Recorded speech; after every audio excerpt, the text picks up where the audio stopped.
¿Cómo están, estimados colegas? Muy buenos días. Les damos la cordial bienvenida a este segundo día de capacitación de todo este objetivo grande que tiene la RIT 2, que es fortalecer las competencias de investigación de todos los institutos de la red y demás colegas del ámbito académico-científico. Voy a solicitarles que me autoricen para grabar, que puedan alzar las manos, si no un pulgar, para que puedan autorizar la grabación. Perfecto. Perfecto. Muchísimas gracias. Muy bien, gracias. Bien, antes de darle el paso a nuestro invitado del día de hoy, nuestro capacitador, voy a compartirles unas consideraciones generales para aquellas personas que se unen recién el día de hoy. Me presento nuevamente, soy la economista Evelyn García, del Instituto Tecnológico Argos. Estamos aquí con mi compañero Marco Pílico, director de investigación del Instituto Tecnológico Oriente, y todo el equipo que está con nosotros, que nos ha acompañado en estas jornadas de capacitaciones. Comparto con ustedes para que tomen en cuenta estas recomendaciones. Se emitirán los certificados siempre y cuando se completen las 8 capacitaciones que hemos compartido. Deben tener en cuenta Ojalá. que no solo ingresar, sino que deben permanecer durante todo el tiempo de la formación y también deben registrar su asistencia. El registro de asistencia se lo realiza a través de un Google Forms que nosotros estaremos compartiendo en el chat de la conferencia. Entonces, sí les solicitamos estar atentos. Es obligatorio que sus 2 nombres y sus 2 apellidos se coloquen en el Meet y también en el registro de asistencia. Como se colocan los nombres y apellidos, se emitirán los certificados. No habrá cambios de los certificados posteriormente. Entonces, les solicitamos tener mucho cuidado con ello. Bien, esto con respecto a las consideraciones generales. Doy el paso a nuestro estimado compañero, el magíster Cristian Tasiuano, quien nos acompaña el día de hoy como capacitador. Cristian. Muchísimas gracias, Eve. Buenas tardes con todos. Qué gusto poderme dirigir a ustedes el día de hoy en esta capacitación. Y les extiendo mi más cordial saludo desde el Tecnológico San Antonio de acá de la ciudad de Quito. Y agradecer a la organización, la RIT 2, y a través de su Congreso 63 en su 7ª edición, en poderles apoyar el día de hoy con la capacitación. ¿Me avisa si yo puedo compartir? ¿Sí?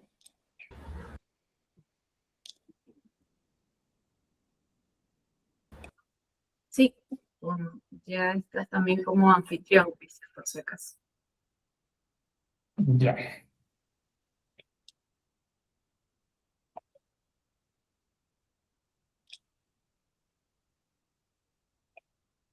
Ya. Me confirman, por favor, si es que ya... ¿Sí te ve la presentación? Sí. Listo, vamos comenzando. Entonces, en estos 2 días vamos a tratar un poquito de resumir todo lo que es esto del uso de herramientas de inteligencia artificial para lo que son publicaciones científicas, ¿no?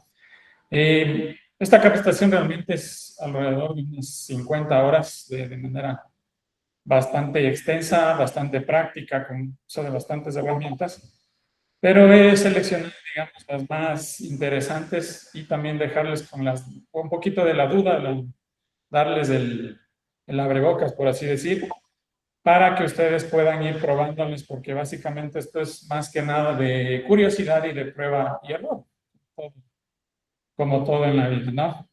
Entonces, les quiero dar la bienvenida. Y quisiera empezar con esto justamente, ¿no es cierto? Actualmente nosotros, bueno, ya estamos más que sumergidos en la era de la inteligencia artificial. Mucho se escucha de que la inteligencia artificial nos va a quitar el trabajo, nos va a suplantar, va a tomar muchos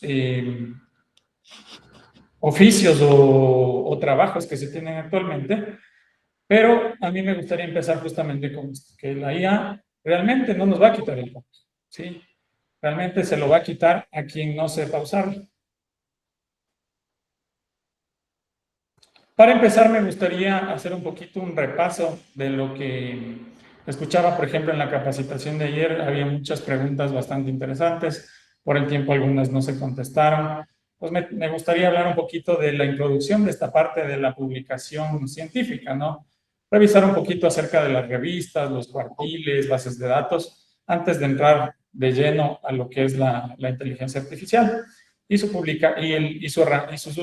herramientas dentro de para la publicación científica. ¿Sí? Entonces, a ver, ¿cómo es el conocimiento de todos? Todo lo que es publicación científica no es nada más que la forma de dar a conocer, una de las formas de dar a conocer los resultados de nuestras investigaciones, ¿no es cierto? Si es que un trabajo de investigación, un trabajo de titulación o algo, digamos, de estas características no se publica, básicamente este no existe. ¿Sí?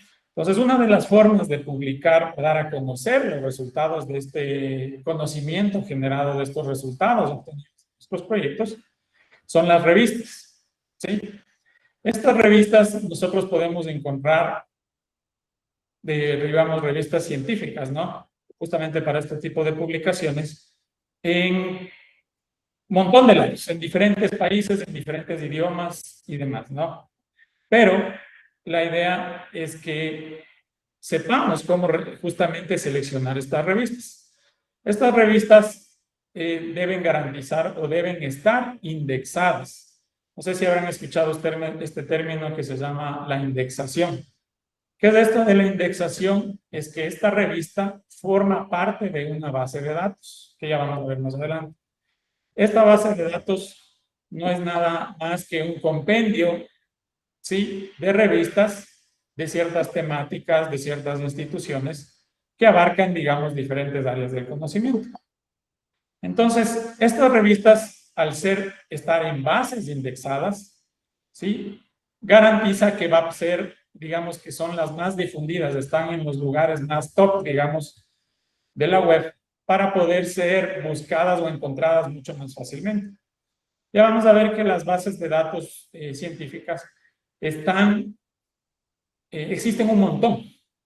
¿Sí? Vamos a ver en algunas revistas que dicen está indexada en la base de datos A, B, C, D y demás. Pero realmente vamos a ver que 4 o 5 son las más relevantes. ¿Sí? Entonces, esta revista indexada, como les decía, forma parte de publicaciones periódicas de investigación que llevan a cabo generalmente, digamos, la manejan, digamos, estas revistas, las universidades, institutos, centros de investigación. Aquí en el Ecuador también tenemos en parte de hospitales, institutos como el Geofísico, el Instituto Izquieta Pérez.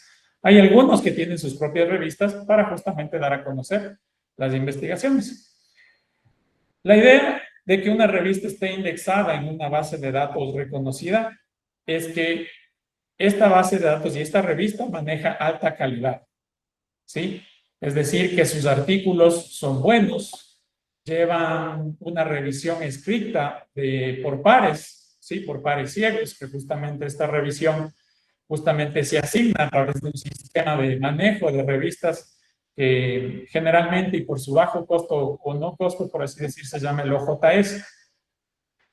Entonces, se asigna revisores para que hagan, justamente son 2 revisores para que hagan una revisión del artículo que acaban de enviar los autores de cualquier parte del mundo. Entonces, esta revisión es imparcial, tiene que ser asociada a la temática, cuestiones de metodología que sea adecuada, resultados, impacto, relevancia de la investigación, actualidad de la investigación. Bueno, varios parámetros que los vamos a mencionar de manera general en este momento. Entonces, la idea de esto es que garantice que los artículos que van a la revista no tengan sesgos de, por ejemplo, de que conocen a la gente que están enviando la publicación. ¿sí? Que les conocen, o puede ser que digan, no, estas de este instituto me caen mal, de esta universidad me caen mal, entonces le niego el artículo. Entonces, con eso se garantiza la revisión de par ciego. El par ciego no tiene nada que ver con discapacidades, sino más bien que ni el autor sabe quiénes van a ser sus revisores, ni los revisores saben a quién están revisando. Con eso se garantiza total imparcialidad y también la calidad al momento de la revisión. Entonces, una revista indexada justamente garantiza que los artículos de que allí se publican son de alta calidad, que esta revista está en alguna base de datos de consulta mundial, que vamos a ver en algunas, y también que tiene un elevado factor de impacto. En sí, para evaluar una revista hay un montón de parámetros de evaluación, ¿sí? de criterios bibliográficos, como así decía. Pero la idea es justamente que lo principal es que los artículos que están dentro de esta revista tienen varias citaciones. Eso es lo que le da el prestigio a la revista y obviamente a los autores de esos artículos. Porque al ser, digamos, citada a nivel mundial significa que su trabajo está siendo utilizado como base para otros trabajos a nivel mundial. Y eso es lo que realmente importa, porque digamos, si yo tengo un artículo resultado de mi investigación, puedo tener 50 artículos o más, pero si no tengo citaciones, es decir, nadie ha utilizado mi trabajo como base para continuar su trabajo, como para realizar su trabajo de titulación, su tesis o demás, realmente no se está teniendo el impacto que debería. ¿Sí? Entonces, la idea que una revista de impacto de buena calidad que está indexada en una base de datos consultada a nivel mundial es que justamente sus artículos son bastante citados. ¿Sí? Vamos a las bases de datos. Entonces, como les decía, las bases de datos científicas hay un montón. ¿Sí? Hay un montón. Ustedes ingresan a cualquier revista, van a ver, digamos, algunas series de logos, que son las bases de datos donde están registradas las revistas, donde se han dado de alta las revistas, pero muy pocas de estas o algunas de estas piden ciertos requisitos para formar parte de estas bases de datos. ¿Sí? La mayoría lo que me pide en general es, por ejemplo, que tenga un ISSN, ¿sí? Un International Serial Number, que tenga una página web y que cargue, por ejemplo, las áreas temáticas de mi revista. Y ya me llega un documento que me dice, sí, coloque este logo en su página de su revista y con este link pueden constatar que usted forma parte de nuestra base de datos. ¿Ya? Pero hay otras bases de datos que para que mi revista forme parte de esas bases de datos son más exigentes. Piden una serie de pasos de requisitos, no solo del manejo editorial de cómo ellos van desarrollando la revisión de los artículos, sino de cómo llevan a cabo el proceso editorial. Si se asignan revisores, si ha habido revisión de pares ciegos, si existen rúbricas, de todos los artículos que se reciben, cuántos se niegan, cuántos se aprueban, de los artículos que reciben, cuántos son propios, digamos que pertenece a una revista a una universidad. No significa yo con esta revista de mi universidad yo voy a poder empezar a publicar todo lo que mis docentes sacan. Más bien es mal visto, eso es como ser juez y parte. Entonces, algunas de estas bases ponen límite que debe ser como 70-30. Es decir, del 100% de los artículos que se sacan en cada edición, un 60 o 70% tienen que ser externos de otras instituciones. Y puede ser un 30-40% de producción propia, por así decir. ¿Sí? Entonces, aquí yo quisiera mencionarles, por ejemplo, digamos, yendo de las más pequeñas a nivel regional, por ejemplo, hasta las más grandes a nivel mundial. Entonces, la más cercana, por así decir, que es a nivel latinoamericano e iberoamericano, tendríamos lo que es Latindex. ¿Sí? Latindex, bueno, tenemos el logo como lo vemos acá en la parte baja, pero aquí tenemos que tener en cuenta que Latindex tiene dos categorizaciones, por así decir. ¿Sí? Hay Latindex de directorio y Latindex de catálogo. ¿Sí? Entonces, actualmente la de catálogo se llama la de catálogo 2.0. ¿Cuál es la diferencia entre ambas? que para que mi revista esté en la Tindex de directorio, tiene que cumplir con 7 requisitos, que son muy sencillos de cumplir.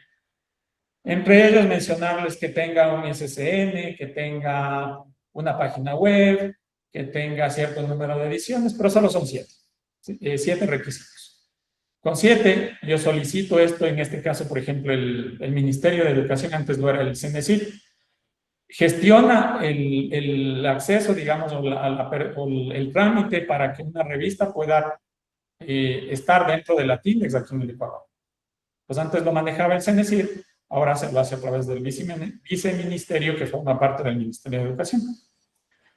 Entonces tenemos la Tindex, como les decía, de directorio, que son 7 requisitos. Y en cambio hay la Tindex de catálogo 2.0, que en cambio para que mi revista esté en la Tindex de catálogo son 38 parámetros que mi revista debe cumplir, con un mínimo de cumplimiento de 30.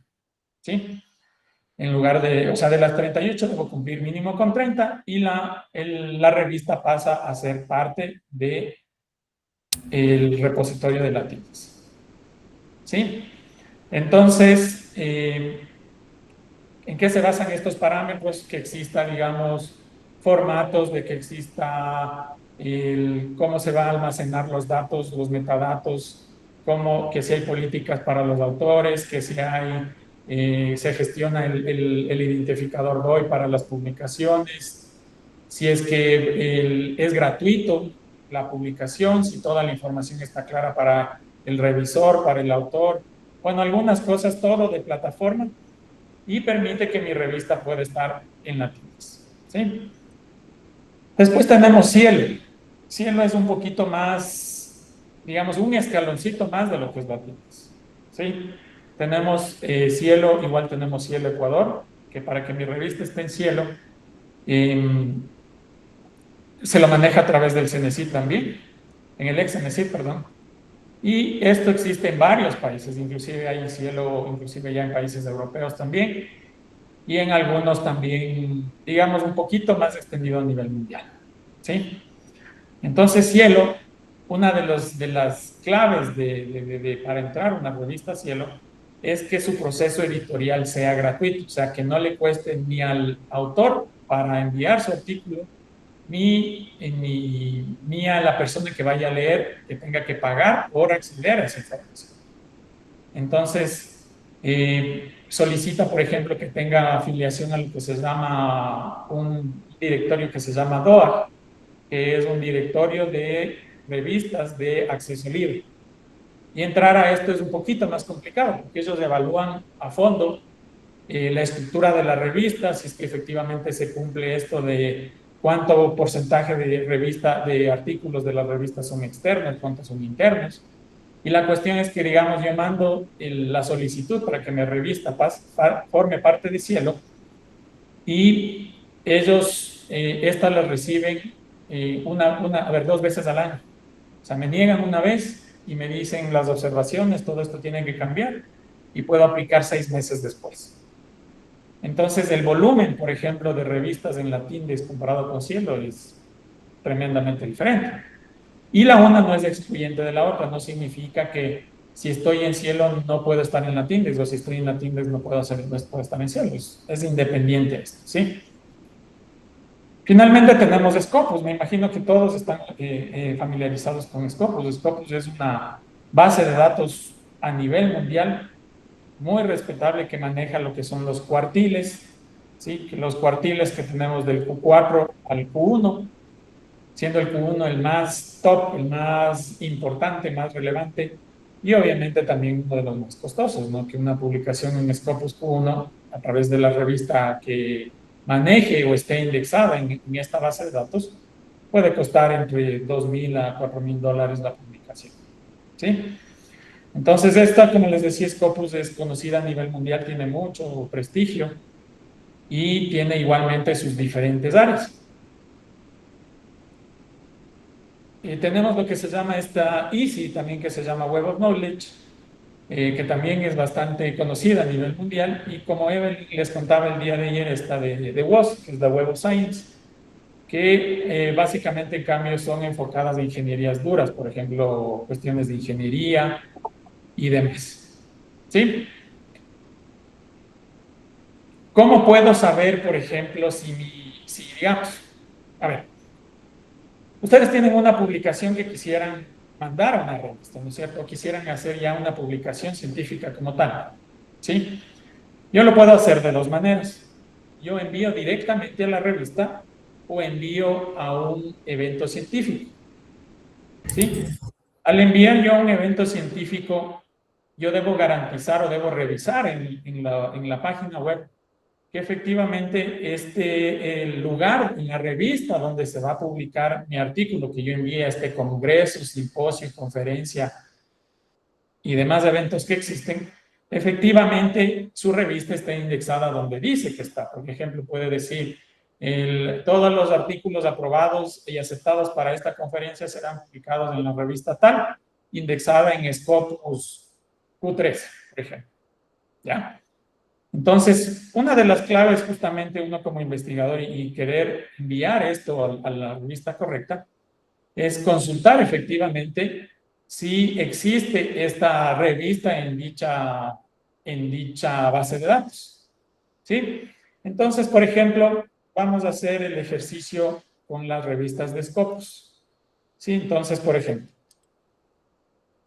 vamos a buscar donde yo pueda buscar las revistas de Scopus, por ejemplo, se llama SIMAGO, SIMAGOG. ¿Sí? Esta página sirve para buscar justamente revistas que se encuentran en Scopus, o inclusive si dejaron de pertenecer a Scopus, porque Scopus es un poco más estricta en justamente, digamos, una revista pudo haber estado 5 años seguidos en Scopus, pero como hacen una evaluación continua y justamente evitar que exista mal uso del logo de Scopus o pertenecer a una base de datos como Scopus, pueden dejar de estar dentro de esta base de datos. Entonces pueden salir, pueden subir de cuartil, pueden bajar de cuartil y demás. Entonces la idea justamente es que en esta página yo puedo consultar el nombre de la revista donde me dicen que va a estar publicado. ¿Sí? Entonces, por ejemplo, podemos poner aquí donde dice explorar rankings y yo me puedo descargar esta información. Esta información se descarga un archivo CSV donde me dice el ranking de las revistas que están en Scopus, desde las más potentes, por así decir, hasta las medias, por así decir. Entonces la información es súper interesante, es bastante completa. Por ejemplo, me dice que actualmente hay 41.126 revistas y nos vamos a dar cuenta que generalmente las que ocupan los primeros lugares generalmente son las de ciencias médicas, cuestiones de cáncer, cuestiones en su momento fueron las revistas donde se publicaban las cuestiones del COVID, por ejemplo, cuestiones de avances de genética, biología molecular, cuestiones de, por ejemplo, la revista Nature, que es todo lo que es cuando se descubren animales nuevos. Y, por ejemplo, mencionarles un dato interesante que en muchos de los artículos, o bastantes, digamos, artículos en esta revista Nature, que es en Cuartil Q1, es una conocida, ¿no?, mucho a nivel mundial, es británica, tiene bastantes publicaciones, por ejemplo, de los animales que se descubren en el Oriente, que los nuevos, que ranas, que tipos de gusanos, de escarabajos, nuevas especies de plantas, flores, y generalmente, digamos, en eso están, digamos, universidades como la Católica, la San Francisco, la Politécnica Nacional, la UDLA, porque tienen ya sus equipos de biólogos que publican generalmente y que son de bastante impacto porque se descubren nuevas especies, ¿no? Entonces aquí podemos ver toda esta información. Yo al descargarme este archivo CSV, yo puedo irlo filtrando. Por ejemplo, puedo ir filtrando por cuartil. Y hay algunas que están en Scopus que no necesariamente tienen cuartil, pero están en Scopus. ¿Ya? Entonces, aquí tenemos el ranking y al colocarle, por ejemplo, unos filtros, yo puedo ir, por ejemplo, inclusive, esto es importante, lo que dice Open Access. Esto de Open Access es que si el artículo o la información, perdón, de que está en esta revista es abierto a cualquier público.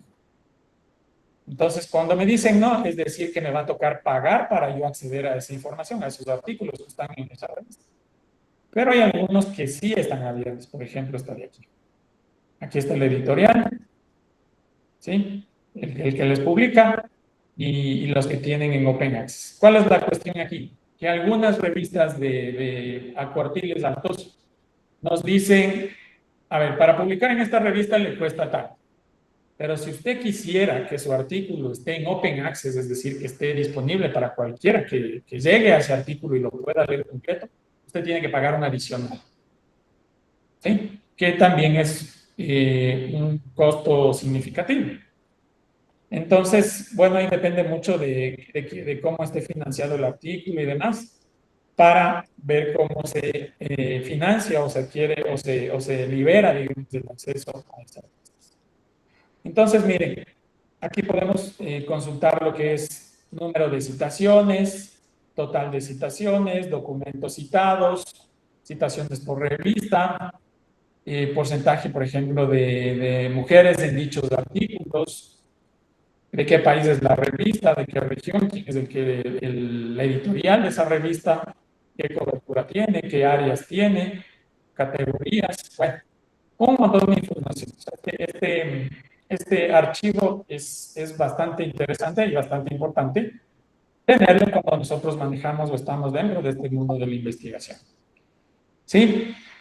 ¿Qué más contarles de esto? Por ejemplo, vamos a buscar este de aquí que dice Classic Journal for Clinicians, ¿ok? Y vamos a buscarlo aquí, que se despliega cuando yo busco cada uno de estos artículos, de estos documentos. Entonces me voy aquí y le pego el nombre. Y lo mismo podrían hacer, digamos, con el evento que ustedes vayan a participar. Les dicen, está en tal revista, o si no les dicen, ustedes pueden solicitar información, decirle, quisiera saber en qué revista se va a publicar y en qué cuartil se encuentra, o solo con el nombre nomás se pueden hacer. Pues me aparece aquí y me aparece toda la información. Sí, estos son algunos de los parámetros que les estaba conversando, comentando, que lastimosamente por tiempo no los podemos ver. El índice H, el índice SJR, y bueno, algunos más. Entonces, por ejemplo, tiene dos temáticas principales, la revista con ese nombre tiene dos ediciones, por así decirlo. Tiene la de hematología y la de oncología, ¿sí? Entonces, esto viene por colores, los que son de color verde, si yo le acerco el cursor aquí, me indica que es Q1. Y cada cuartil tiene un color diferente. Entonces me dice que está desde 1999 hasta el 2024. ¿Sí? Puede ser que todavía estén actualizando las del 2025, todavía no las sacan, pero al menos yo sé que hasta el 2024 estuvo en Scopus. ¿Sí? Yo puedo ver aquí, ver cómo se llama, me aparece información interesante de búsquedas similares.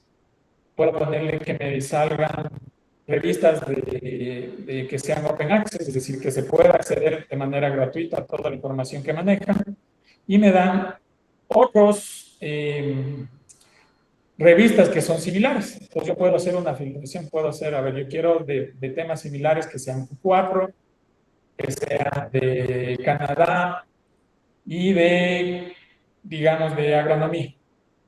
Me invento. Entonces ya me da información relacionada. ¿Qué más? Aquí yo puedo ver algunas de las métricas, ¿sí?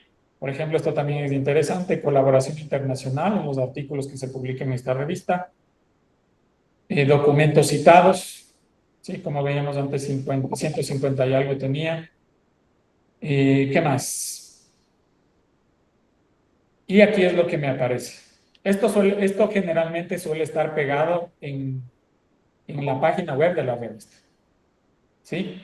Entonces me dice hasta 2024 estaba en Q1, es la de hematología.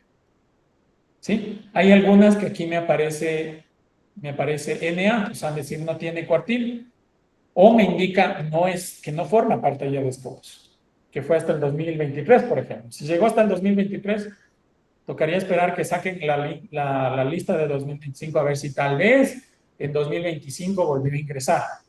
Pero es muy poco, no es muy común, digamos. Pero lo que sí fue hasta el 2023, 2024 ya no estuvo. Entonces, es un indicador para decirme si es verdad lo que me están diciendo dónde se va a publicar. ¿Sí? Ya. No sé si hasta ahí hay alguna pregunta, alguna novedad. Ya. Lo mismo puedo hacer para la Tindex y para Cielo. Esto es igualito. Yo puedo buscar el nombre. ¿Dónde puse esto? Por ejemplo, yo pongo aquí la Tindex y me voy a latindex.org y me va a encontrar justamente, mire, lo que les decía, buscar en las de directorio o en las de catálogo. ¿Ya? Entonces, en las de catálogo, por ejemplo, yo puedo aquí poner el ISSN, puedo poner el título de la revista o el término. Vamos a buscar una revista, por ejemplo, una revista de un instituto amigo, que es del Instituto Ruñavi, por ejemplo. La revista se llama Conectividad. ¿Ya? Mire, si no existiera esta revista en la Tindex de catálogo, ya vamos a ver dónde veo eso, no apareciera, ¿sí? Entonces aquí me aparece el link a la revista, me dice aquí de quién es la editorial, el ISSN, y los subtemas, y me dice aquí categoría 2.0 y me aparece esto. ¿Sí? Si fuera de directorio, me va a aparecer solo de directorio. Entonces yo ingreso aquí y miren, me dan la información, la portada, cuál es la página web, desde qué año está, cómo se pueden acceder a los artículos, están en PDF, es de acceso abierto. Miren, y sale el dato de cuando se indexó esta revista en Latindex, de las 38, ¿cuántos se cumplieron? 37 y de las no cumplidas es uno. ¿Sí? Ya. Entonces, vamos a una de, por ejemplo, de directorio. Veamos si nos deja. Miren, de directorio están más o menos 28,000 revistas, pero en catálogo están 4,000. Es por eso que les digo que para entrar en directorio es facilísimo, relativamente sencillo. Solo son siete parámetros los que deben cumplir. Y para catálogo son 4,000 revistas. O sea, es siquiera ¿qué sería? La séptima parte más o menos. ¿Cierto? Ya. Es en cuanto a la Tindex, y si es igual en cielo, yo quiero buscar en cielo, es igual a cielo ORG, y yo quiero, por ejemplo, lo que les decía, miren, el cielo hay en la gran cantidad de países latinoamericanos, hay en Sudáfrica, hay en Portugal, tal vez.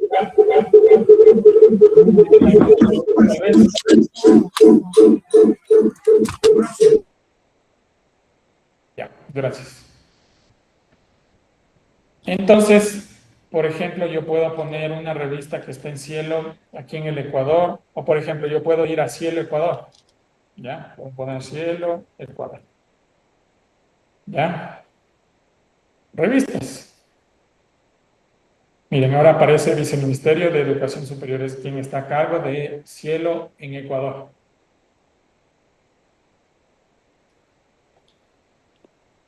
Ya, por ejemplo,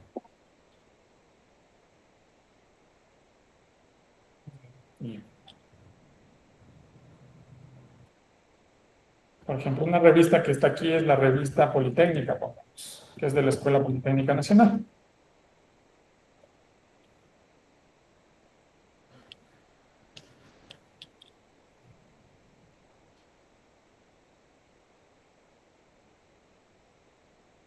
¿Ya? Entonces, Aquí tenemos revista Politécnica.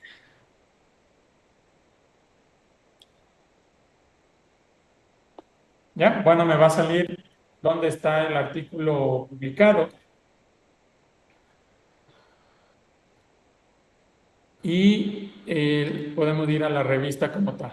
Mire, igualito como me salía en Latindex. Me sale en cielo y al yo buscar revista Politécnica me sale efectivamente que está ahí dentro y me puedo, digamos, instrucción para los doctores, cuál es el enfoque y alcance, ¿sí? O esto lo podría directamente revisar en la página de la revista Politécnica. Entonces, esta es la forma de justamente confirmar que mi revista está dentro de esto, de esta base de datos. ¿Sí? No sé si hay alguna pregunta, alguna duda hasta el momento, sino para seguir avanzando. No sé si se me está escuchando bien, por ahí me decían que el audio no estaba muy bueno. Estamos bien ahí, Cristian. Sí, listo, muchísimas gracias. Ya, entonces, como les comentaba, Scopus es una de las bases de datos más grandes a nivel del mundo, ¿sí? Bueno, este dato es un poquito desactualizado, debe haber más de 25.000 publicaciones en esta base de datos. Hay acceso a más de 28.000 millones de resúmenes, porque en las revistas donde tengo que comprar la publicación, me deja ver el resumen, y por eso es importante que en nuestros artículos que realicemos, parte muy importante es el desarrollo correcto, tanto del título final que vayamos a poner, como del resumen que vayamos a utilizar. ¿Por qué? Porque a la final, para citar nuestro trabajo, no es que se van a leer todo el artículo. Harán, digamos, un barrido de artículos similares, y en base a lo que dice el resumen, dirán, sí, este me lo voy a descargar, esto me va a servir para poderlo citar posteriormente. Generalmente no se avanza a leer todos los artículos. O ya, digamos, ya cuando tengo un grupo más reducido, ahí sí me doy el tiempo de poder revisarlos y leerlos más a detalle. Pero para poder acceder principalmente es a través del resumen. Entonces, la idea principal aquí es que esta base de datos es también bastante antigua y se considera que generalmente tienen información muy importante, muy relevante, que ha sido constatada, que ha sido arbitrada, justamente para que forme parte de este tipo de base de datos a través de la revista o que esté dentro de esta base de datos. ¿Sí?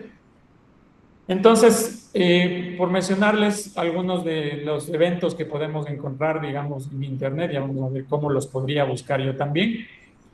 Tenemos, por ejemplo, congresos, jornadas, simposios, ¿sí? Coloquios también podrían ser, conferencias, foros, ¿sí? Entonces, aquí la pregunta es, ¿cómo yo puedo llegar a buscar estos eventos?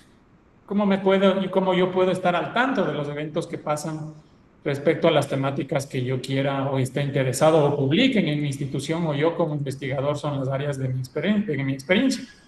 ¿Sí?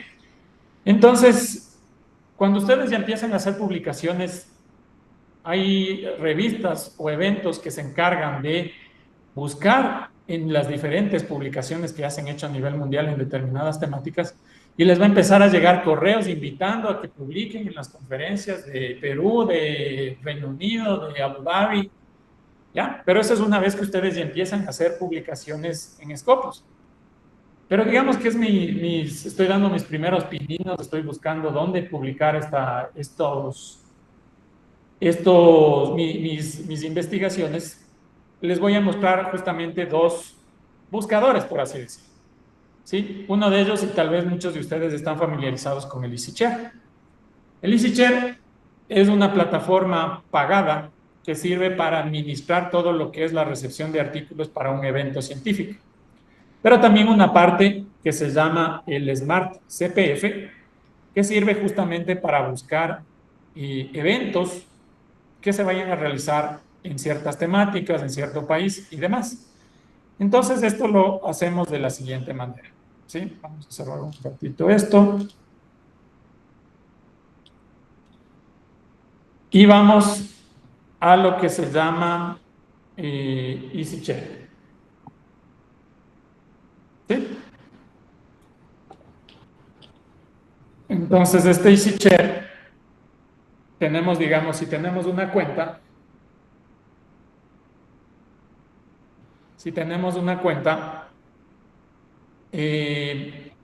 podemos ingresar para enviar nuestros artículos a un determinado evento, podemos, inclusive si nos asignan como revisores para un determinado evento, nos solicitan el apoyo para que actuemos nosotros como revisores a través de esta plataforma, que no es la única. Esta EasyCheck nos permite que nos asignen artículos para nosotros revisar. Y lo que les decía para buscar conferencias es justamente este que se llama Smart CPF. ¿Sí? Entonces, este Smart CPF, ingresamos y aquí podemos ver todos los eventos que están usando esta plataforma de EasyCheck para manejar los artículos de su evento. ¿Ya? No significa que todos los que están aquí son los que se están dando a nivel mundial, no. Son los que utilizan EasyCheck para justamente realizar el manejo de sus artículos. Entonces nos vamos, por ejemplo, a donde dice aquí por país, y yo puedo buscar, digamos que estoy buscando eventos en Ecuador. Miren, entonces me van a salir todos los eventos en los meses correspondientes, y cuándo son el inicio, el evento, y cuáles son los temas que se van a tratar en dicho evento. Entonces aquí tenemos, por ejemplo, el evento del 6-3 de este año, ¿sí? Porque ellos utilizan lo que es el EasyCheck para el manejo de los artículos. Entonces aquí me sale dónde va a realizarse. Se va a realizar en la Joya de los Hachas. Los artículos los puedo enviar desde el 10 de julio. El congreso empieza el 3 de septiembre y las temáticas son tecnología, ciencias sociales, educación e innovación. Entonces yo puedo ingresar aquí a la página web del evento. Puedo descargarme los formatos, depende de la información que hayan cargado los organizadores del evento, ¿sí? Y puedo ir viendo inclusive la información del evento, del congreso como tal, ¿sí? Es en cuanto al Smart, al EasyCheck. Tenemos lo que es esta otra plataforma, hay algunas más, hay otra que se llama ConfTool, o hay otra esta que les menciono que se llama EDAS, que funciona básicamente igual. ¿Ya? Bueno, toca acceder, crearse una cuenta y acceder para poder ver igualmente todos los eventos científicos que estén organizados o que vayan a manejar la gestión de su documental, de sus artículos a través de esta plataforma. ¿Sí? Entonces, esta es una forma de buscar eventos, o simplemente lo pongo en el Google, o lo puedo hacer a través de inteligencia artificial también, que ya vamos a ver eso más. ¿Sí? Vamos a continuar. Ya. Ahora sí.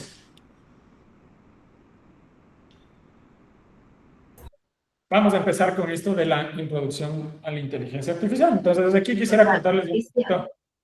Sí. Disculpe que te interrumpa. Hay una consulta, hay una pregunta de María Cristina Carrillo. Claro. Muchas gracias. Buenas tardes, estimado Cristian. No sé si no le escuché muy bien la partecita de EasyCheck. No le escuché o no la entendí muy bien. ¿Hay algún requisito o esa parte no la entendí muy bien para poder registrar los eventos, por ejemplo, que se tiene? Para yo utilizar el EasyCheck, sí, el EasyCheck es pagado. Entonces nos dan rangos. Por ejemplo, usted dice, a ver, va a tener de 20 a 100 artículos enviados, entonces ya le cuesta tanto. Entonces, digamos, la versión gratuita deja muy poco, creo que son como hasta 20 envíos, que es poquísimo para un evento científico, ¿no? Pero, digamos, si son más, se tiene que pagar, y de ahí las herramientas, digamos, es bastante intuitivo, no es complejo configurar el evento y justamente poder gestionar todo esto del envío, asignación de revisores y demás para los artículos. Ya. Con gusto. ¿Sí? Entonces, a ver, vamos por la parte inicial. Vamos a ver de manera muy superficial esto, ¿no? Porque hay una parte mucho de informática, de desarrollo de software y demás detrás de lo que es inteligencia artificial, ¿no? Pero bueno, vamos a verlo de manera a grosso modo, ¿no es cierto? ¿Qué es la inteligencia artificial? Entonces, como nos dice aquí, ¿no es cierto? La inteligencia artificial es la capacidad que le estamos tratando de otorgar a las máquinas para que puedan aprender, razonar y resolver problemas como lo hacemos los humanos. Por eso lo llama inteligencia. ¿Sí? Y es artificial porque la estamos creando a través de algoritmos. ¿Sí? Entonces, desde autómatas en la antigüedad, que ya vamos a ver de cuáles de los inicios de la inteligencia artificial, por así decir, hasta ChatGPT, que fue de los primeros modelos de inteligencia artificial que salieron ya como tal, al uso público, por así decir, han ido evolucionando gracias a lo que es el desarrollo del software, usa muchísimas matemáticas, muchísima estadística para el funcionamiento de los mismos, ¿no?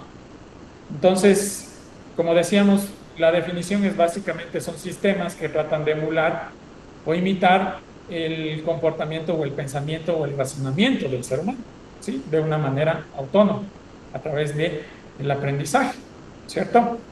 Los orígenes, bueno, ahí se ha salido unos caracteres medio extraños, pero los orígenes más o menos datan esto desde los años de la Segunda Guerra Mundial, más o menos se menciona, bueno, en alguna literatura menciona que el padre o el inicio de la inteligencia artificial era Alan Turing. ¿Sí? Alan Turing es el matemático que desarrolló esta máquina que servía para decodificar los mensajes encriptados de los nazis, justamente en la Segunda Guerra Mundial. Y se dice, ¿no?, que esta máquina que él desarrolló, básicamente que era muy electromecánica, por así decir, pero ya eran los principios justamente de la inteligencia artificial, redujo la duración de la guerra en por lo menos unos 5 años, porque ya se lograron descifrar los mensajes para saber dónde iban a atacar, dónde iban a estar las bases militares, a dónde se movilizaban, bueno, un montón de cosas. Ya está una película al respecto de la máquina de Turing, ¿sí? Entonces, esto ha ido evolucionando y esto va evolucionando a pasos agigantados, ¿no? Que, digamos, en sus inicios empezó como un chatbot, que es justamente conversar, y yo le decía, le preguntaba algo y me respondía cómo hacerlo, por ejemplo, si le preguntaba algo al respecto. Pero tal como estamos ahorita, ya esta etapa de los chatbots ya la estamos pasando, porque ahora estamos en la era de los agentes como tal. ¿Qué son los agentes? Los agentes son básicamente los que ejecutan las órdenes que yo le doy como tal. En un chatbot, por ejemplo, de ChatGPT, de Perplexity, de Claude, yo pregunto algo y me responde y me dice, para hacer esto deberías de hacer esto, ta. Pero en cambio los agentes, yo le digo, mira, necesito que hagas esto. Entonces, yo le puedo dar, por ejemplo, acceso a mi correo electrónico, que ahí va la parte, en cambio, de el poder dar accesos a través a cosas muy personales, a redes sociales, a correos, a plataformas de uso institucional y demás. Y yo le digo, a ver, yo quiero que todos los días barras todos mis correos, me ordenes por temáticas de lo más urgente. Si tengo posibilidades a mis clientes, envíales información acerca de nuestros servicios. Entra a LinkedIn y busca las empresas que están trabajando en inteligencia artificial, por ejemplo, y busca quiénes son los contactos, los primeros contactos para poder hacerles una campaña de mailing, por ejemplo. Pues yo doy esa orden y digamos, el agente de inteligencia artificial va a empezar a desarrollar ya la búsqueda, tal cual de lo que yo le dije. Y va a acceder a las diferentes páginas, herramientas y demás, y lo va a empezar a sacar. ¿Sí? Pues ya no estamos mucho en la era de los agentes de utilizar, digamos, de los chatbots, de utilizar la inteligencia artificial para preguntarle cosas, sino ahora estamos utilizando la inteligencia artificial para que nos haga las cosas. ¿Sí? Quisiera aquí mostrarles un poquito de data respecto a el uso de inteligencia artificial en nuestro día a día, ¿sí? Que la pregunta es, ¿qué tanto utilizamos IA y qué tanto de manera consciente las estamos haciendo? Muchos decimos, sí, yo utilizo para mi trabajo, yo utilizo para estructurar o para mis publicaciones científicas, para mis proyectos, para los trabajos con los estudiantes y demás. Pero va más allá que nosotros lo estamos utilizando ya de manera cotidiana, ¿sí? Por ejemplo, una inteligencia artificial, por así decir, bien básica, bien primitiva, es Alexa de Amazon. ¿Sí? El hecho que pueda reconocer nuestra voz y entender qué es lo que le pedimos que haga. Así cosas básicas de prende la luz, pon una alarma, pon música y cosas así. Ya es una parte de, digamos, una de las más primitivas formas de inteligencia artificial que ya las utilizamos, que a veces no estamos conscientes de lo que lo hacemos. Podemos encontrar, por ejemplo, en Netflix, todo lo que son recomendaciones de las películas es en base a inteligencia artificial. Y, por ejemplo, ellos reportaron en el año 2024, me parece que es, una ganancia, o bueno, ingresos por $1 billón gracias a las recomendaciones con IA. ¿Sí? Entonces, en cambio, en datos en Estados Unidos, el 20, el 40% de los trabajadores utilizan ya IA en sus tareas diarias. Y un dato también interesante, que cuando se lanzó ChatGPT, por ejemplo, llegó a tener 100 millones de usuarios en 2 meses, que superó largo a lo que era, por ejemplo, Facebook cuando recién se lanzó. Entonces, hablamos ya de ese nivel de uso de la inteligencia artificial en nuestro diario vivir. ¿Sí? Por comentarles, así como les digo, esto tiene, digamos, mucho de fondo, la parte de cómo aprende la IA, ¿sí? Pero esto es en base a aprendizaje. O sea, yo le doy datos a la IA para entrenarle, para que aprenda. Y se basa mucho en estadísticas y patrones, ¿sí? Entonces dice, la magia detrás de la IA reside en su capacidad para aprender. Utiliza muchos modelos estadísticos para reconocer patrones y predecir resultados. Esto es muy importante. Y aquí viene el meollo del asunto, que solemos decir, esto de la inteligencia artificial, ¿qué tan confiable es? ¿Sí? Primero tenemos que tener claro que ninguna inteligencia artificial es 100% confiable. ¿Por qué? Porque toda la respuesta que me da es en base a aproximaciones, a reconocimiento de patrones y en base también a los datos con los que fue entrenada. ¿Sí? Una inteligencia artificial jamás me va a decir que no sabe la respuesta. Jamás. Si ustedes prueban, siempre les va a decir algo. Además de eso, la inteligencia artificial es muy condescendiente con el usuario. Les va a decir, qué buena idea. Me parece que vas por buen camino. Sigues, si bien lo hiciste de esta manera, pero te puedo ayudar a que lo hagas mejor. Además les va a decir, qué bestia, ¿cómo vas a hacer eso? Cosas así, ¿no es cierto? Entonces, la idea es justamente teniendo en cuenta qué hay detrás de la inteligencia artificial. Porque entender cómo aprende, qué hay detrás de la inteligencia artificial es una forma adecuada de desmitificar cómo funciona. Y la idea es justamente poder transmitir esto a nuestros estudiantes y demás colegas. ¿Sí? Entonces, así de manera general, tenemos aprendizaje supervisado, es decir, yo le doy los datos para que aprenda la inteligencia artificial, le doy los datos, pero le doy separados, le doy segmentados, le doy etiquetados. Le digo, a ver, estos datos es de esto, estos datos es de este, y le doy, como quien dice, revisada la información que le doy. ¿Sí? Entonces, lleva un poco más de trabajo elaborar esta información para poder alimentar, digamos, justamente a la IA con este tipo de datos, para su aprendizaje supervisado. Tenemos lo que es el aprendizaje no supervisado. En cambio, en este supervisado yo le doy los datos así, como salga. Serán ciertos, serán mentiras, serán reales, no reales, sin separación, nada. O sea, y más bien empieza ahí a desarrollarse lo que es la identificación de patrones. ¿Sí? Empieza la inteligencia como tal a buscar patrones y en base a eso empieza a desarrollar su aprendizaje. Y otro que se llama por refuerzo, que es básicamente prueba y error. ¿Sí? Entonces, este en cambio es ir constatando justamente qué es lo que aprendió, está bien, está mal, cómo lo asimiló, cómo lo materializó, por así decir, y lo lleva a cabo. ¿Sí? Actualmente ustedes van a ver que hay un montón de información acerca de esto de uso de IA, de muchas cosas que están pasando actualmente. Por contarles unas pocas, por ejemplo, se hizo un estudio a través de una plataforma de Microsoft que se llama justamente AI Diagnostic Orchestrator. Justamente se les dio se les dieron a un grupo de médicos especialistas en determinadas áreas, se les dio un grupo de casos clínicos y se les dijo a ver cómo los tratarían, cuánto se demorarían, en cuánto llegarían al diagnóstico final, cuánto costaría ese tratamiento.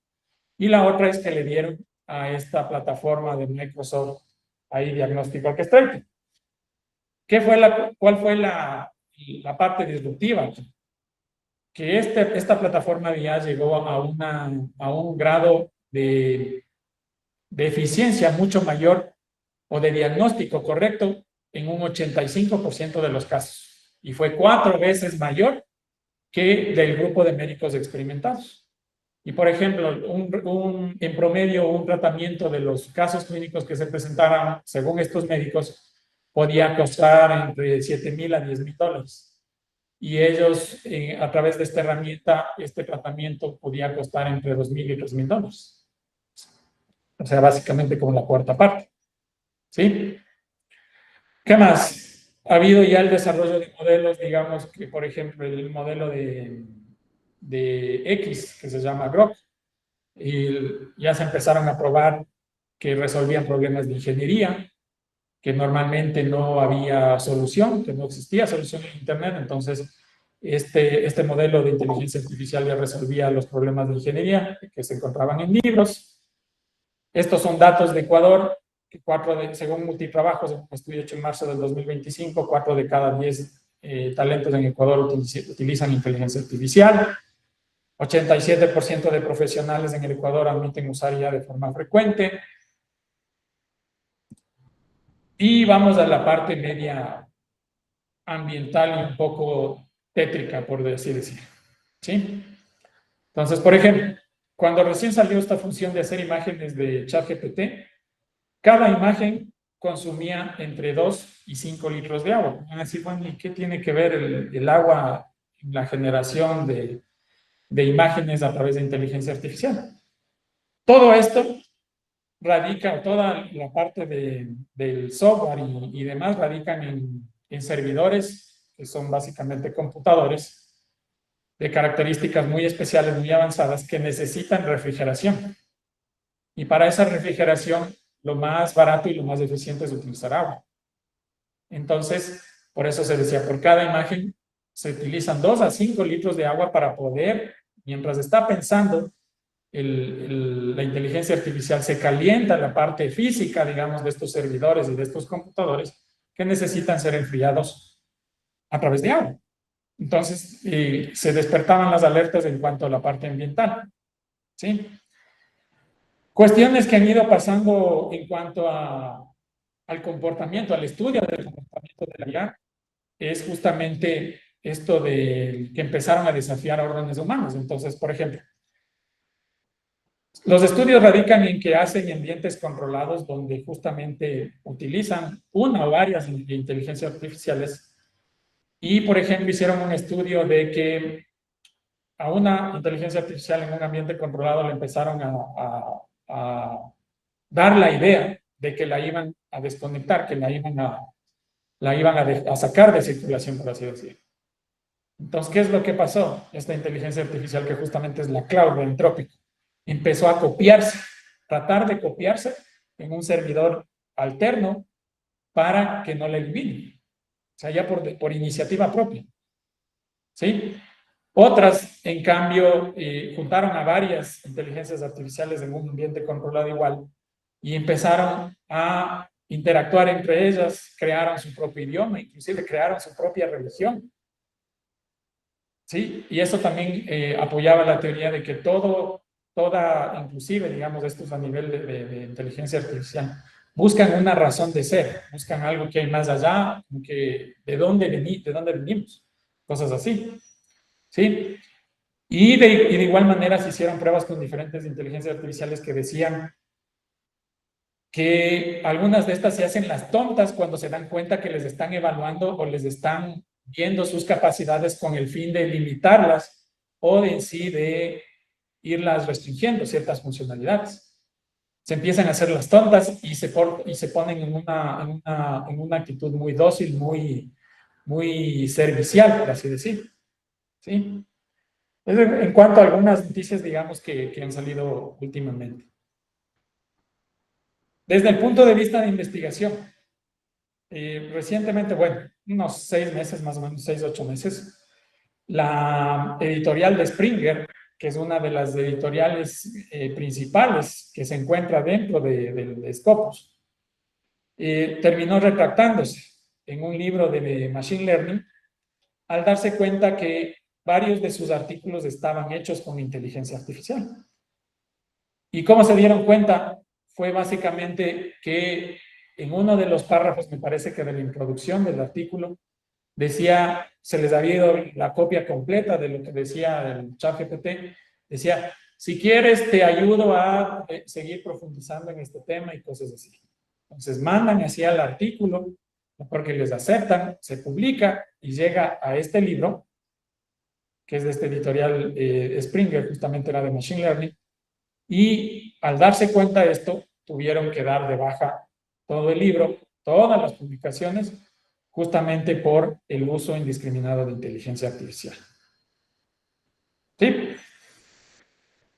Ahondándonos un poquito más, la revista Nature en el año 2023, como les había contado, Nature es una revista, pero tiene una reputación y un alcance y prestigio mundial realmente reconocido. En el 2023 lanzó una encuesta a 1,600 investigadores para saber qué es lo que piensan, ¿sí? De qué están preocupados, si están emocionados, acerca del uso de herramientas de inteligencia artificial en la investigación. Entonces dice que ellos, más o menos resumiendo lo que dice este artículo, dice que cuáles son los impactos. Mayor rapidez en el tratamiento de los datos, acelera los cálculos, ahorra tiempo y dinero, o sea, ayuda a optimizar el tiempo del investigador en cosas, digamos, por así decir, tratamiento de datos, desarrollo o sea, de tabulación de datos, de cómo mostrar los datos, procesar los datos, ¿sí? Dentro de las respuestas más interesantes que se obtuvieron. Y también nos preguntaba, ¿para qué utilizas herramientas de IA generativas? La inteligencia artificial que nosotros utilizamos se llama IA generativa porque generamos las respuestas, generamos el contenido a través de la IA. Por eso se llama IA generativa. O van a encontrar que se llama IA gen. ¿Sí? Tenemos que dice que les ayuda, por ejemplo, 8 de estos 1,600 encuestados a generar lluvia de ideas de investigación. ¿Sí? Ayuda a escribir manuscritos de investigación, realizar revisiones bibliográficas, que ya lo vamos a ver cómo hacer, motores de búsqueda científica, redacción de correos administrativos, crear presentaciones, escribir propuestas de proyectos, crear imágenes y gráficos, que también lo vamos a ver que se van a quedar sorprendidos con lo que se puede hacer actualmente. Cristian, ¿Sí? porque te interrumpo. Hay Sí. una pregunta. Claro. Por favor, Jorge. Buenas tardes. Una consulta. ¿Hay alguna herramienta especializada que detecte que algún artículo haya sido generado con inteligencia artificial? Bueno, tenemos, digamos, los programas, digamos, que se utilizan a nivel académico, por ejemplo, Turnitin, tiene digamos, una herramienta de detección de inteligencia artificial, obviamente basado en inteligencia artificial, bastante interesante, que maneja, por ejemplo, deja un rango de libertad, por así decir, más o menos que es del 20%. Nosotros estamos familiarizados bastante con eso porque eso lo utilizamos aquí en el instituto.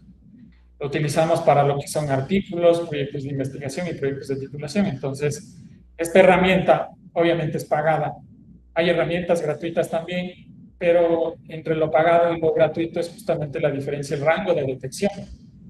Pero el Turnitin lo que nos hace es presume que hubo uso de inteligencia artificial. No nos dice uso excesivo, ni uso indiscriminado, ni uso malintencionado, nada por el estilo, sino que nos dice el porcentaje de presunción del uso de inteligencia artificial.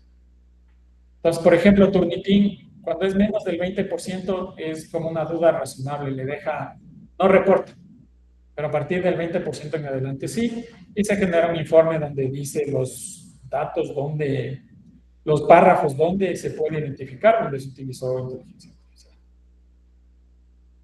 Pero aquí la cuestión es un poco, por ejemplo, digamos que yo tengo mi artículo en español, desarrollado a la criolla, por así decir, manualmente, como se hacía antes, por así decir.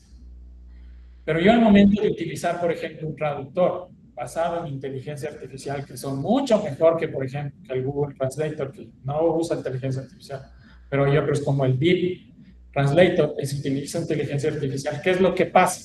Es como que se contamina al momento de hacer la traducción. Y me empieza a marcar altos niveles de IA, a pesar de que cuando estuvo en español tenía muy bajo o casi nada, porque el artículo fue desarrollado, digamos, de la manera tradicional. Pero al traducirlo con inteligencia artificial, ese momento empieza a detectar. ¿Sí? Ya. Quería justamente mostrarles este enlace. ¿Sí? Este enlace es justamente desarrollado.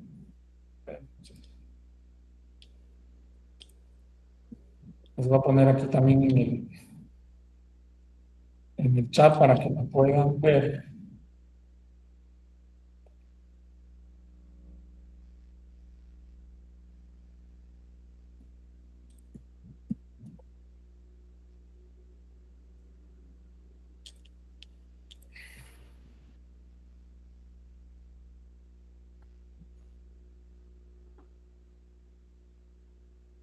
Ya. Justamente para compartirles algunos tópicos que mencionaba en este artículo de Nature, en base a los resultados de esta encuesta, de los usos generales de la IA en la investigación académica. ¿Sí? Básicamente se generó, o sea, se puede cargar a una inteligencia artificial que es Claude. Les voy a mostrar las diferencias abismales entre ChatGPT y Claude. Porque si ustedes actualmente están usando ChatGPT y creen que ChatGPT es lo mejor del mejor, nada que ver, ¿sí? Entonces, esto, por ejemplo, yo lo generé en Claude y en base a los resultados que nos prueba este artículo, yo le puse que me saque los usos generales de la IA y me haga una infografía, ¿sí?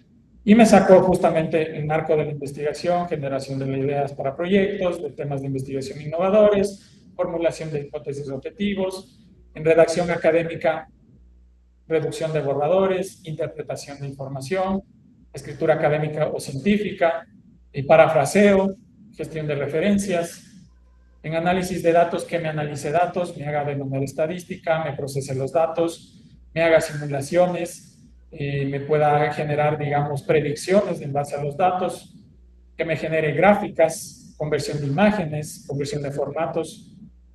¿Qué más? En edición, enriquecimiento de vocabulario, que me verifique la parte gramatical, corrección ortográfica, verificación de coherencia, verificación de citas.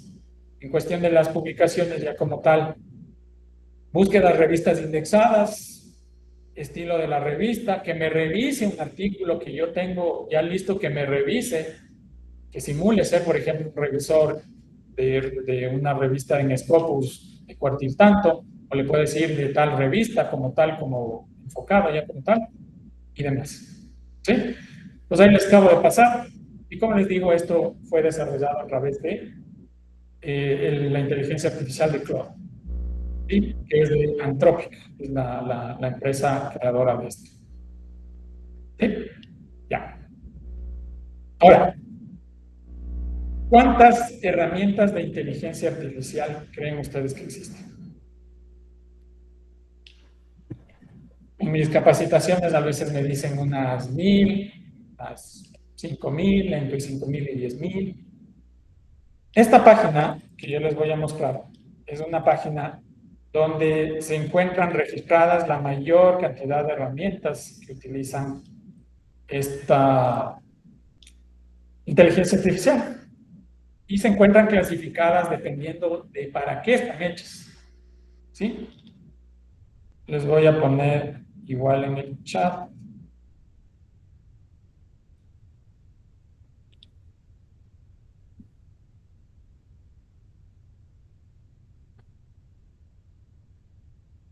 Se llamaba la última herramienta, a la última herramienta.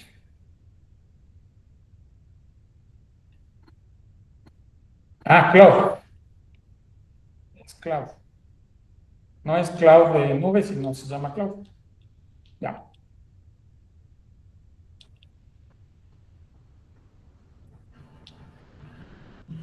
Ya. Entonces, en esta página podemos ver herramientas gratuitas, herramientas pagadas, y están distribuidas. Yo puedo ponerles por categorías.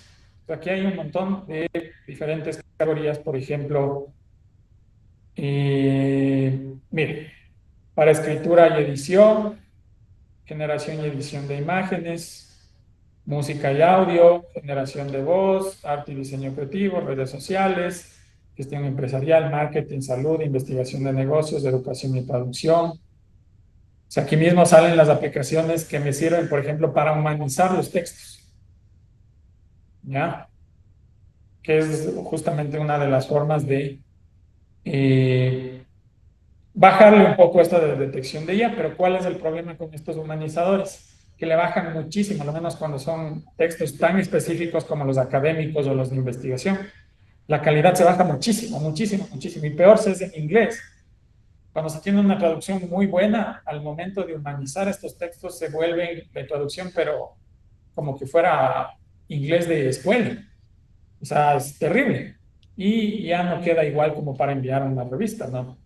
Entonces ahí es la cuestión de cómo ir jugando en esa parte para poder usar estas herramientas para bajarle un poco el uso de IA. ¿Sí? Entonces hay de oficina, investigación y análisis de datos, ¿sí? Minería de datos, predicciones, apuestas deportivas, análisis de datos, artículos de investigación, predicciones deportivas, artículos, herramientas de investigación. Aquí están todos los números. Aquí lo interesante que en esta página están registradas. ¿Dónde estaban? Hay un número que me sale. Están registradas 28.669 herramientas de inteligencia artificial en esta página. ¿Sí? En 459 categorías. Entonces yo puedo poner aquí que me salgan las gratuitas, las más usadas, las nuevas, e ir probando estas herramientas, ¿no? Esa es parte importante y clave, digamos, de ir aprendiendo esto, porque eso es, claro, yo puedo tomar un curso, pero más allá de eso es yo puedo coger, dependiendo de la temática que me interese, e ir buscando más información al respecto y ir moniendo, porque así básicamente es como se logra aprender de esto. Y bueno, en plataformas como YouTube hay información bastante interesante. ¿Ya? Quería mostrarles aquí una comparativa entre ChatGPT y justamente Claude. Mismo prompt, mismo comando, misma solicitud, dos diferentes chatbots, dos diferentes modelos de inteligencia artificial. Yo le puse preguntándole a la inteligencia artificial que me diga un cuadro, que me entregue un cuadro comparativo de las IAs más usadas y potentes a fecha 2026 con sus ventajas y desventajas destacadas. Entonces, así es como me lo muestra ChatGPT. Y así es como me lo muestra Claude. Y esto quiero mostrarles en vivo, por así decirlo. Ah.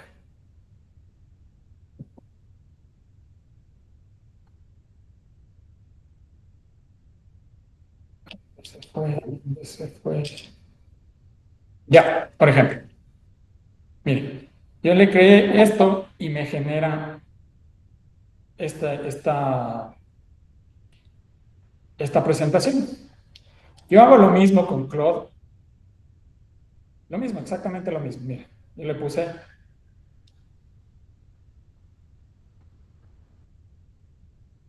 dame un cuadro comparativo de las IAs más usadas y potentes a fecha, sus ventajas y desventajas destacadas. Y me entrega esto. Me entrega un estudio de rendimiento, ventajas, desventajas. Me dice hasta cuánto cuesta. Cuánto es el gratis, es limitado, y cuánto cuesta la membresía Plus y la membresía Pro. Tenemos Cloud, tenemos Gemini, tenemos Grok, tenemos la China que es DeepSeek y Perplexity. Mismo comando, dos inteligencias artificiales diferentes. Quiero hacer aquí una puntualización. Yo tengo aquí el chat GPT pagado y aquí utilicé el Claude gratuito. Y miren cómo me entregan la información. Estimado Que esté Cristian, bien o esté mal, esa es otra cosa. Pero la cuestión es cómo me presenta la información y el nivel de detalle de la información es completamente diferente. Otro ejemplo de esto es, por ejemplo, yo utilicé esto, quería probar justamente porque estaba yo moneando esto de Claude y quería probar algo sencillo. Le dije, créame un diagrama de flujo de un funcionamiento de un panel solar. Y me dio un diagrama de flujo, o sea, es un diagrama de flujo a la final. Bien hecho, mal presentado. Pero en cambio, le dije exactamente lo mismo a Claude.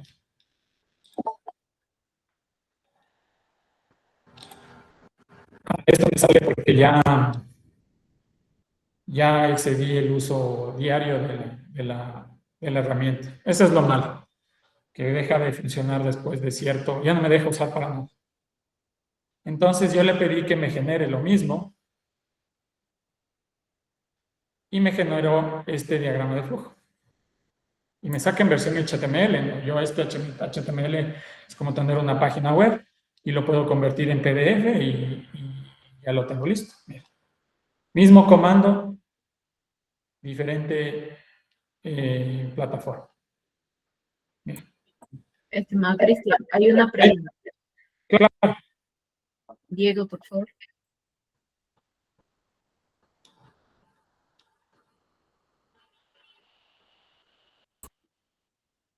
Diego. Ay, perdón, estaba desactivado el audio. Buenas tardes, estimado Cristian. Una interrogante referente a estas dos plataformas. ¿Ambas plataformas las probó usted en la versión Pro o en la versión gratuita? Mira, como les mencionaba, el ChatGPT yo le hice yo tengo el pagado de ChatGPT y el Claude yo tengo el gratuito, para hacer más evidente la diferencia de la respuesta. Pues en el pagado resona y demás y me da, digamos, básicamente, esto pediste, esto te doy. Pero en Claude, a pesar de que es la versión gratuita, es mucho más detallada, es mucho más, digamos, la profundidad. Y la presentación, que también es lo interesante, es también diferente. ¿Sí? Entonces, el uno pagado, ChatGPT pagado y el Claude gratuito. Lo que voy a hacer ya en los próximos días es más bien bajar, quitarme el ChatGPT pagado y pasarme al Claude pagado. Porque es otra cosa. Sí, Yo tengo una duda, disculpa, Cristian. Cuando pusiste claro. lo de cloud enviaste el link para revisar como investigación académica. Había marco de investigación, redacción. Pues no sé si te entendí muy bien, pero yo le daba clic a cualquiera de esos y no. ¿Cómo se usa? No sé si podrías hacer un ejemplo de Ah, ese. es solo una infografía, es un dibujito nomás. Ah, ok, pero no se podría, por ejemplo, en este, porque la otra vez revisaba.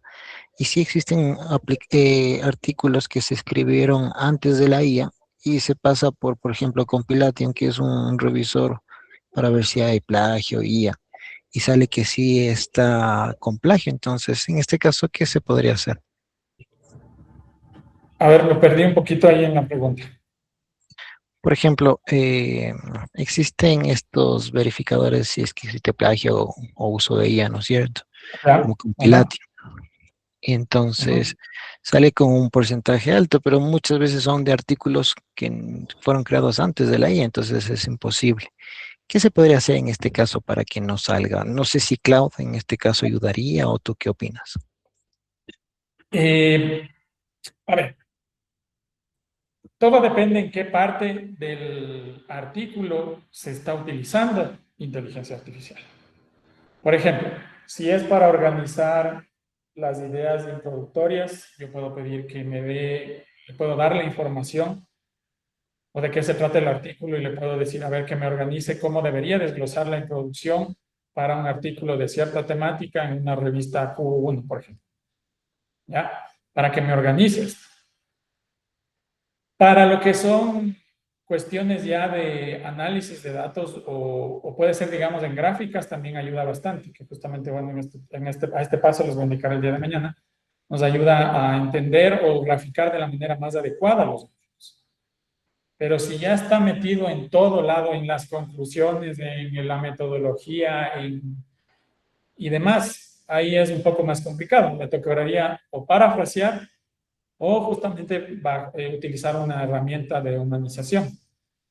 Muchas revistas ya tienen estas políticas de que permiten cierto rango de uso de ella y otras definen mucho más. Dice, a ver, si usted utiliza IA, solo puede utilizarlo en la parte de la introducción, de los antecedentes, de la parte y puede tener, digamos, siempre y cuando se cite el uso de IA.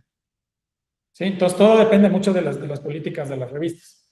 Pero en lo personal, como les diría, en ciertas partes ayuda muchísimo, facilita muchísimo, por ejemplo, la búsqueda de información, el obtener resúmenes de artículos que voy leyendo y demás, que sería en la parte introductoria, pero ya en la metodología y en la parte del procesamiento de los datos o la creación de datos, que es mucho más complejo y mucho más en contra de la ética, ahí yo ya no lo recomendaría.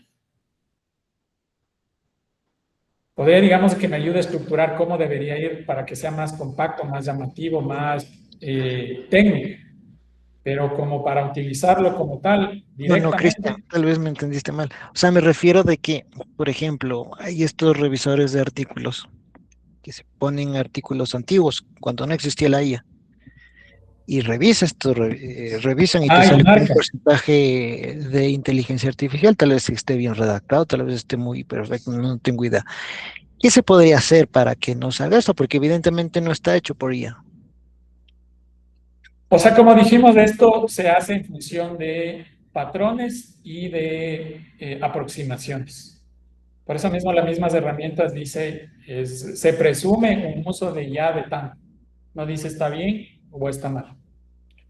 Entonces, dependiendo, digamos, justamente de la forma en que se encuentra redactado, puede marcar inclusive artículos que no se han utilizado nada de ella, inclusive ahora, y me ha pasado como lo hacemos con nuestros docentes, que ellos los desarrollan en un inicio, digamos, lo que han podido, y ahí le vamos puliendo, dando la estructura, pero es básicamente porque esto se basa en aproximaciones, por eso decíamos que no es 100% confiable. Pero digamos, si me marcan un artículo que tiene más del 75% de uso de ya, o de un deber, o de un trabajo de titulación, ya es porque algo trae.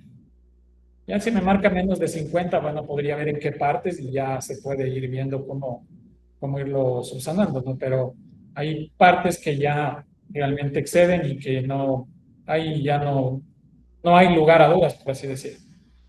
Pero puede pasar, justamente por las características que todavía maneja la inteligencia artificial. Una pregunta, ¿puedo hacer? Sí. Saludos, Cristian. Saludos a Johnny Chavarría del ISTE de Santa Elena. Casi no le escucho mucho, se le escucha bien bajito. Ah, perdón. No sé si me escuchan ahora. Okay. Hola, hola. ¿Me escuchan? Ahora ahí. Sí, te saludo Johnny Chavarría desde Santa Elena, del ISTE. A ver, yo colaboro mucho escribiendo artículos y realmente me sale bastante, no sé si la forma de escribir, la redacción, pero cosas que ineludiblemente son originales, sale como presunción de inteligencia artificial.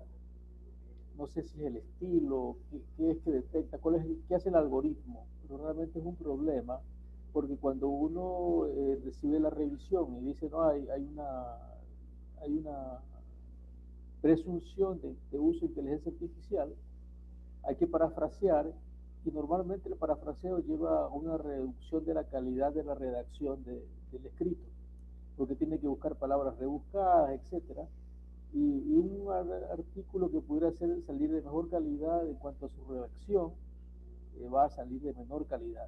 Entonces, yo no sé si las universidades o las instituciones que saben muchas veces, digamos,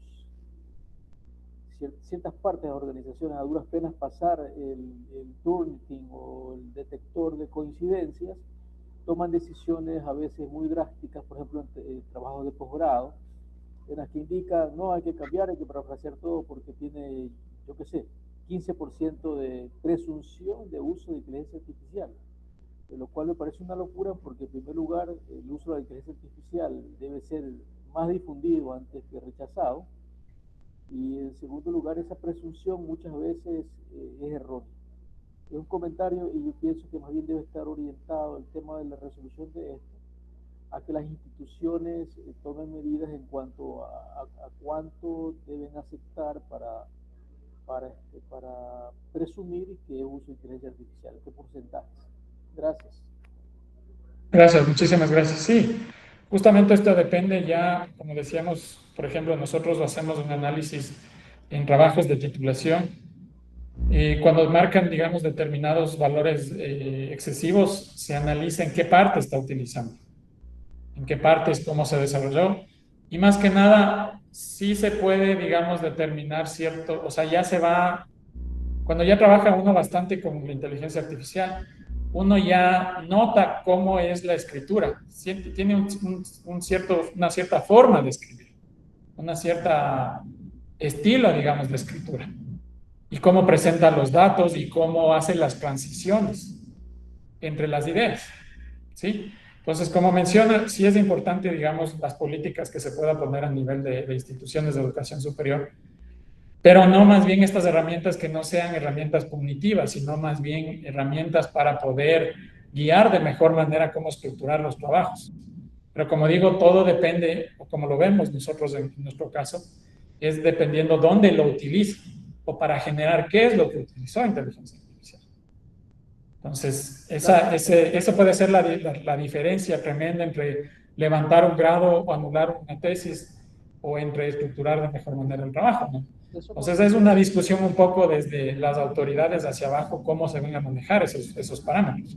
Eso conduce a que ese componente administrativo debe tener gente especializada en el manejo, en la gestión de los documentos, ahora que estamos en una época tan tecnológica, y no dejar a personas que realmente pueden que tengan conocimientos de base científica, pero no necesariamente del uso de las herramientas. Gente realmente más formada en ciencias, en definitiva. Sí, exactamente. Eso. No sé si existen más preguntas.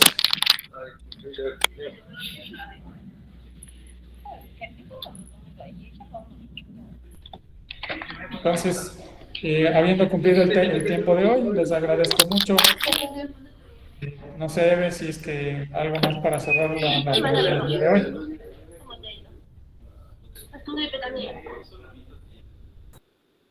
Disculpa, Cristi, estaba silenciando el micrófono. No, de nuestra parte solamente agradecer por la capacitación del día de hoy, recalcar que llenen el enlace de asistencia, se colocó en el chat para que lo puedan realizar. Aquí les estoy nuevamente colocando el enlace y recordarles también que esta capacitación continúa el día de mañana. Muchísimas gracias, Cristian. Muchas gracias también. Estamos con todos. Gracias. Gracias. Gracias. Gracias, compañeros. Gracias. Muchas gracias.